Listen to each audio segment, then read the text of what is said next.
Hello and welcome to Animal Watch. Today we're meeting the North American Indian dog. Wolfdogs are desired by many people, but some dogs just do not have the looks or character to match the dream. A perfect wolf dog should not only look exactly like a wild wolf, but equally have a temperament that makes him easier to care for than a full-blood wolf. Sadly, a perfect combination that is rare to find. So today we bring you some of the most exquisite looking wolf dogs in the world and teach you the care and facilities that's needed to have one. In an Animal Watch World exclusive, we've flown all the way to California to meet the creator and founder of a breed that has become famous the world over. Meet the North American Indian dog.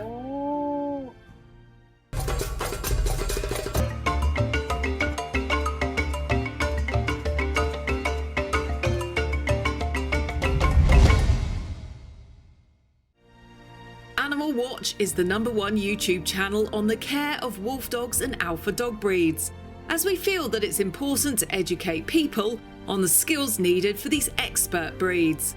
Yes, we do dazzle you with the beauty of many alpha dogs, but equally we tell you the truth, both the positives and the negatives on each particular breed.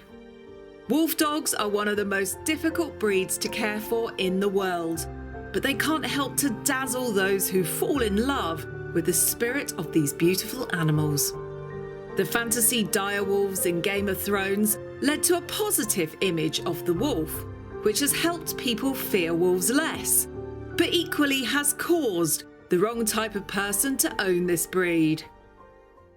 So today we have flown to Palm Springs in California to meet some of the world's most beautiful high-content wolf dogs, real-life direwolves, the North American Indian dog.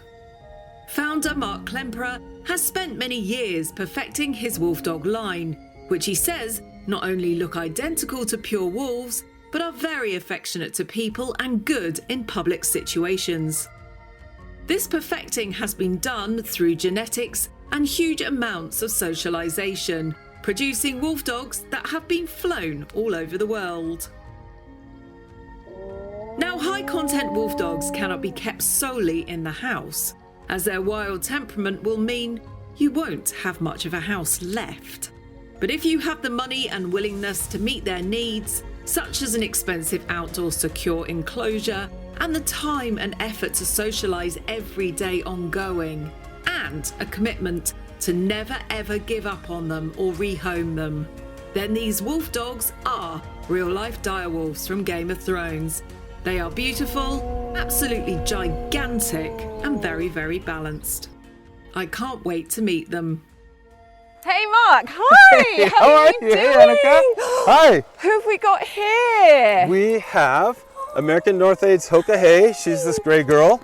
And this lighter colored boy is Oh my goodness Mato.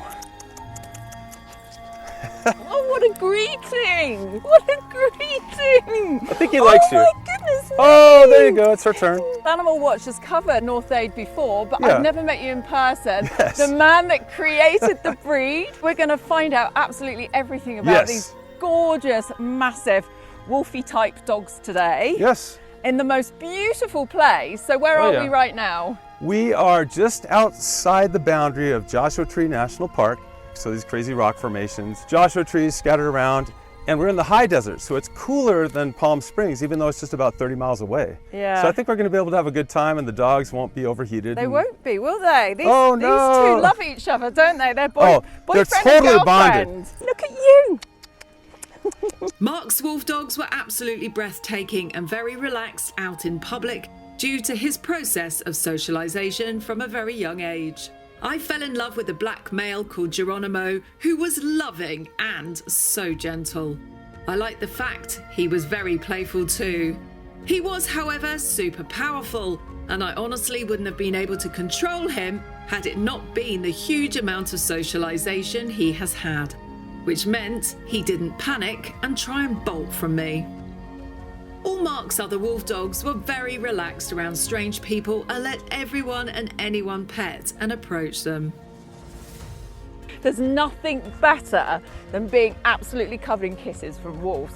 Now, previously on Animal Watch, we had met the beautiful white Arctic type NorthAID Eve, who is a UK resident. She's stunned with her looks and super affectionate character. Today we meet her drop-dead handsome brother Novi. What a treat! Look how stunning he is. He is even trained to perform to the camera.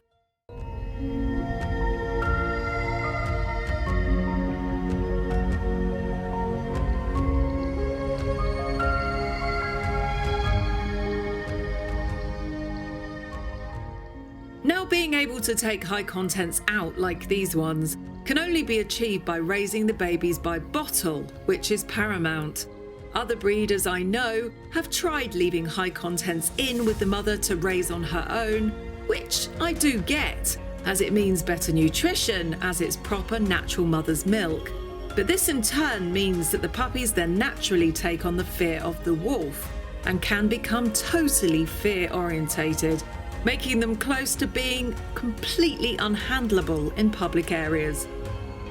These are giant wolf dogs, and once one decides to bolt, you are not going to easily stop it from doing so. Also, this panicking is extremely stressful for them, increasing their cortisol. The only way to stop this is to desensitize them as small babies into understanding that all noises and situations doesn't mean harm to them. This includes taking them literally everywhere as they grow.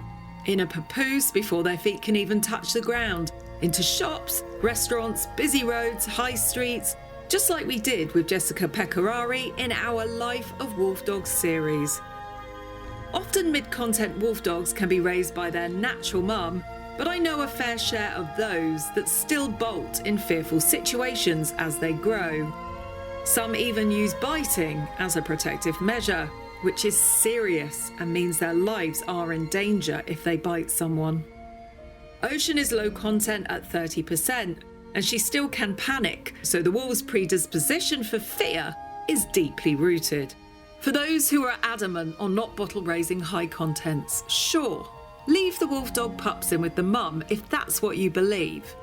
But I hope for your sake, you keep every one of those puppies in your own sanctuary, or home them to people who will only ever keep the wolf dogs in a large enclosure at home.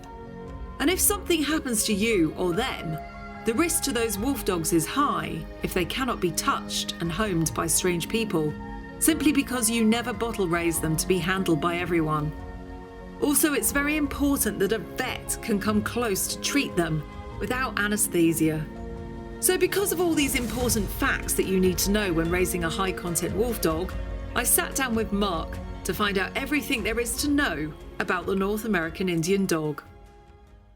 We have got another exclusive for you. We have got the NorthAID Dog, the North American Indian dog, and we have got the creator of the breed, Mark. So Mark, let's talk about the development of the breed. How did it all start? It all started when I was in graduate school, about 1985. I became fascinated by wolf dogs. I always was, but I wanted to find wolf dogs that had an appearance of the wolf, but a temperament that was manageable, and I was having a really hard time finding anything like that. So in 1986, I decided to start my own breeding program. So I just looked for the best I could find, the wolfiest look, and the least shy, least overly assertive or aggressive, and just kind of worked from there. I just selected for temperament and physical appearance of the wolf. And now, many, many generations later, and very high F number, like many, many generations removed from any pure wolf ancestor, we have something that I like, you know. The temperament's good, the physical appearance is very wolf-like, and that's what these guys are. They have a character that's like a bouncy dog. These guys are enthusiastic, but there's not a shred of aggression there. They're incredibly friendly.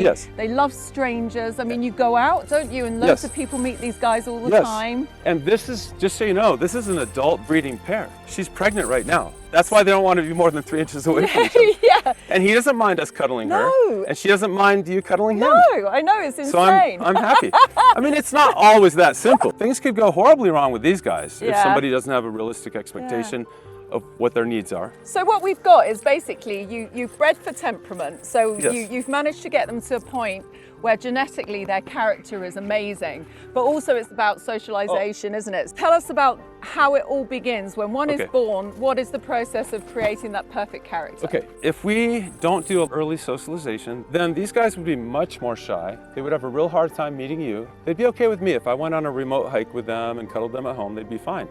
What I have to do is, instead of just letting them naturally wean from the mom at whatever 6 weeks, I have to intervene. I have to take them at a younger age, and I take over for the mom completely. At about 2 weeks. They just need to be bottle fed about 4 times a day, then lots of socialization, a lot more than a regular dog. I teach biology and anatomy and physiology at a high school, so I have teenagers that are members of my biology club. Shout out to Vista del Lago. And they love to work with the animals. They help me socialize them with their parents' permission, of course. And just a lot of cuddling and talking and tickling the tummies and passing from person to person so that they think the world's full of potential friends on 2 legs. I think one thing to really talk about, which is important, is the fact that, you know, a pure-blood wolf never forgets. So you can never have a bad experience with these dogs. I guess one of the most important things about socialization and raising these guys is to keep everything hyper positive. Happy and short training sessions. If you overtrain them, they will snap. They'll psychologically just be confused and don't understand why there's all this pressure. And something bad could happen. They could bite, you know. So we have to remind ourselves they're not Malinois. They're never going to be super obedient. So you're getting them to love to be with humans, but still people have got to understand the wolf is an independent creature. These guys, they could climb a 14-foot fence at the corner. So there has to be a lead-in, and there has to be a dig guard. Now your husky gets out, it can end up 3 miles away, and it's in the pound. If one of these guys gets out, it might be shot because it'll be bounding up to a family. Right? And they'll think it's a wild wolf. They'll think it's a wild wolf, maybe with rabies or something. Because first of all, why is it here? Second of all, why does it have no fear of humans? So you can never let one of these guys escape. These guys will always start out great when they're young and you know they're all siblings and they all love each other. But inevitably, if they're not spayed or neutered and they're in close living quarters with each other, that can go wrong. With intact animals, my opinion is the only safe and secure and ethical way to house them long-term is in pairs. Compatible pairs, male-female pairs. Now, if somebody wants to work with one of these guys as a companion or as for example, an animal that works as an ambassador to represent wolves, I highly recommend spaying and neutering before puberty. When you do that, the hormones never kick in. They are sort of stuck in a perpetual preteen mode, and they're sort of like happy helpers. In a pack setting, you know, those are the ones that are kind of helping cuddle the puppies, you know, the yearlings. So if people have them all spayed and neutered, can they have more than 2? As long as they've got the facility? Yes, I know lots of people that have a mixed group of dogs and wolf dogs, even high contents, that were all spayed and neutered before puberty, and they're getting along fine. They still carry a very strict pack structure. If one of them comes out on top as a leader, would you always say, I'll give that one tickles first? You respect it. And you respect that way they don't beat up on their friends. What do you feed them? What's a great diet? The very best diet you can feed is whole carcass, like say whole rabbits or whole chickens, including the entrails and even the fur or feathers. Do you leave the stomach in or do you gut that bit out? No, everything. That's the best diet ever. Now, very few people can do that. I was in a situation where I could do that years ago. I was friends with a farmer. The raw diet is the second best, as you know, so pieces of chicken with bones, but you have to get the supplements perfect. You have to get the calcium and phosphorus balance correct and the other micronutrients, different vitamins. It's not like a critical life-threatening thing if it's slightly off with an adult animal, but I have to emphasize this. I know of many cases where somebody went the extra mile to pay for a lot of really good meat to feed their rapidly growing puppy, and then the puppy ended up developing metabolic bone disease. I recommend to people that you do like a blended mixture of minced meat and 50% high quality kibble while they're growing. That just guarantees you're going to get that calcium and phosphorus balance right. Let's talk about colors. I know that you're a fan of wild colors only. Yes. I love, you know, everything that exists in nature in these animals. So I don't want any domesticated coat color mutations, but I have one in my line. And I didn't even know it for years. And suddenly, I ended up mating 2 animals that both carried the recessive allele for born white, also known as little e. and boom, I had a couple of born white puppies. Sparkling Yeah, white yeah. baby in the Yeah, whelping because box. if they were born in the wild, they'd just be found immediately, babies like that, because they camouflage into the surroundings. Yes. That's why they're all They couldn't be a little dark. lump on the tundra. Yeah, yes. yeah, yeah. So Arctic wolves, born dark, and then they lighten. You can't get one of these and go and put it in your house. Yes. We got a little house. And so basically, you can't go to work and leave one of them in your front room, because when you come back, you won't have a front room. But with supervision, you can enjoy them in the house. But if you have to go out, they need an outside area. Yes, you have to have a completely escape-proof outdoor area, and ideally a canine companion. These two are very, very well behaved. So they. Oh, I know you're frustrated. We're That's gonna so walk later. beautiful. She's so wonderful. I know. I just love that sound so much. I do too, but not Yeah. everybody does. So back to some issues. You can live in a neighborhood and have these, but if you go to work and they're in the outdoor secure enclosure, they could howl the whole time you're gone. You don't know. Yeah. So I highly recommend having them crate trained if you live with near neighbors. Indoor crate has to be a strong one. Yeah. And have them trained to sleep inside in the crate. When wolf dogs meet people, these guys can scent mark, they can rip your hair out, they can bash your nose, bash your chin. These two are very well behaved, Yeah. because when I met them, they didn't jump up to smash me in the face at all. But wolf dogs There's some can training do that goes that, in. and it depends It's on genetics and training. Some people just smile and pet them as they're crashing into their face and their lip is bleeding. I don't tolerate that kind of stuff. Okay. I love it when they scent She's mark. trying to It's so cool. She's such a little scent marker. Look at this. But equally, if you take them out for a walk and there's a stinky pile of dog poo, They can roll in it. Oh man, and They can and roll. will. Is there anything else, any more advice that you would like to give the public out there? Think very carefully, do your research, and when you're working with a breeder, ask for some references. I think that's important. You want firsthand communication with someone who's experienced life with the animals from that breeder for the genetics and to know the techniques. Yeah.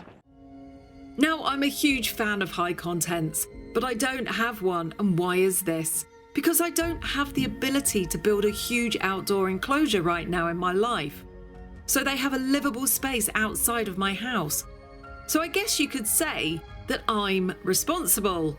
Even someone like me, who is known for interacting with wolves and wolf dogs, you must be responsible too.